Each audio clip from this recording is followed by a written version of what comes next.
Afternoon. I'm going to talk about what am I going to talk about today? Oh, I know what I'm going to talk about, but I'm not going to tell you until I'm ready to tell you. I'm sure some people wonder Luke, why do you make so many videos? Because I feel like it. That's why. I'm pretty sure like that's the way the world is going. I'm just setting the trend. I mean, why if I feel strongly about something, why just type something out? And I think the visual medium packs more of a wallop, even though for the most part most people don't bother. Either they don't have the video technology on their phone, or they just can't be bothered with watching my ugly mug talk about whatever I'm going to talk about for 15 minutes. Who wants to do that? If you want to hear somebody ramble on incoherently, you can either go to a House of Representatives meeting, or you can just go to church on Sunday.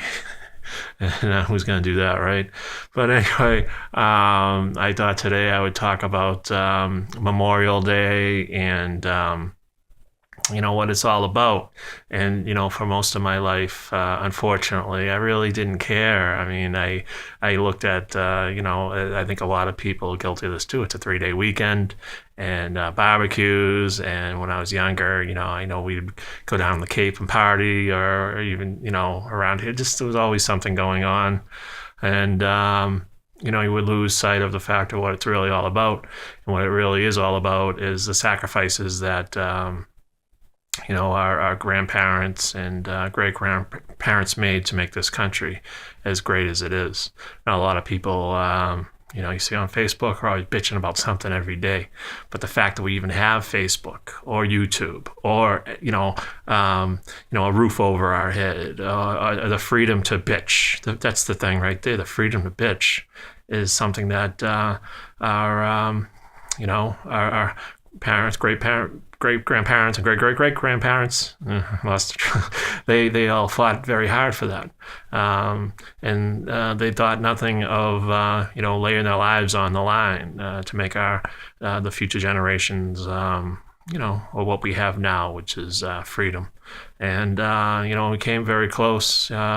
Like my father used to say, very,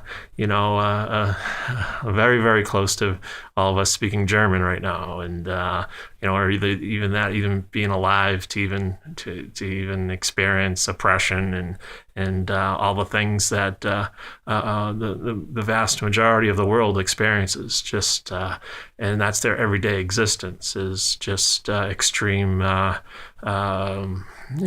Just torture and just suppression and mainly suppression. I would say not so much torture, but just being suppressed and not having a voice and not being able to do what you want to do each day when you wake up. Most people have that 9 to 5, but after that, they can do what they want, and if they want to fuck up their lives, they're free to do that. If they want to make a positive contribution, they can do that too.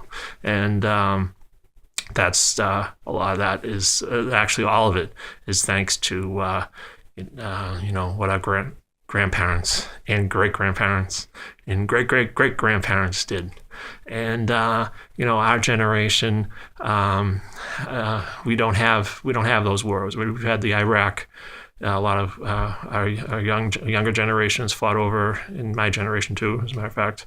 They fought in Grenada, Iraq, all over the world. They've done that. But those have been more of a wars where we've been kind of the instigator. And I think people had a hard time getting, and especially when you go back to Vietnam, that what those guys went through, that there wasn't that feeling that we were all at one fighting an enemy, because we didn't know who that enemy was, especially in Vietnam. But the first 2 wars, we were defending our freedom, and that's the way that that all worked. And I think it was that bond of being together that carried that generation. And something got lost along the way. Maybe it happened during the 60s after Vietnam. Where people just kind of fragmented, and families became, it seems unfortunately less important, and they broke up a lot easier. The way families were back in the day, they never broke. They always stuck together, and there was no divorce or none of that, and there were defined roles. It wasn't perfect, a lot more, people getting beat, the wives getting hit in the head. I don't know why I'm laughing, but now, you have the equal rights and all that. In theory, that's great, but it did fragment a lot of the family, the way things should be. But our battles are to look within ourselves and try to make the world a better place each day, and not always be about taking, and complaining. It's to honor our parents, grandparents, and great-grandparents, and live life to the fullest and make positive contributions to society each day, and and stop the bitching and the whining, because we live in the best country in the world, and that's thanks to our grandparents and great-grandparents, the world's greatest generation there was and ever will be. But let's try to live up to what they brought us, and do the best that we can every day and contribute. As John Kennedy said, ask not what our country can do for us, ask what we can do for our country. And I try to remember that. And I'm not perfect, but try to do what I can each day to, make a positive contribution. So that's it. Anyway, have a great weekend, and anyway, take care. Adios.